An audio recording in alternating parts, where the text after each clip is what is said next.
മതം രണ്ട് രീതിയിലാണ്. മനുഷ്യനിർമ്മിത മതങ്ങളും ദൈവിക മതവും. എല്ലാ മതങ്ങളും പഠിപ്പിക്കുന്നത് മാനവിക നന്മയാണ്. പക്ഷേ മനുഷ്യനിർമ്മിത മതങ്ങളിൽ അപാകതയുണ്ട്. അത് അപൂർണമാണ്. യുക്തിരഹിതമായ പല കാര്യങ്ങളും അവയിലുണ്ട്. അതുകൊണ്ട് അവകൾ പൂർണ്ണമായും മാനവിക നന്മയ്ക്കുള്ളതാണെന്ന് പറയാൻ സാധ്യമല്ല. എന്നാൽ ദൈവിക മതത്തിൽ ഒരപാകതയുമില്ല. അത് സമ്പൂർണമാണ്, യുക്തിഭദ്രമാണ്, സമഗ്രമാണ്.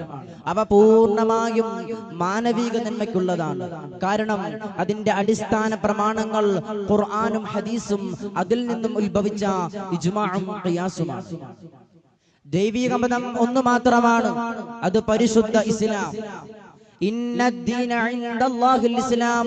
അല്ലാഹു പറയുന്നു, അവന്റെ അടുക്കൽ സ്വീകാര്യമായ മതം അത് ഇസ്ലാം മാത്രമാണ്.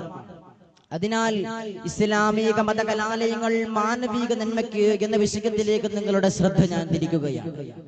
പൊതുവിദ്യാഭ്യാസ കലാലയങ്ങളിൽ പുതുതലമുറകൾ മദ്യത്തിനും മയക്കുമരുന്നിനും പെണ്ണിനും അടിമപ്പെട്ട് അക്രമകാരികളും അധർമ്മകാരികളും ജീവിച്ചു കൊണ്ടിരിക്കുന്ന സാഹചര്യത്തിന്റെ നെറുകയിൽ നിന്നുകൊണ്ടാണ് ഞാൻ ഈ വിഷയം ചർച്ച ചെയ്യുന്നത്.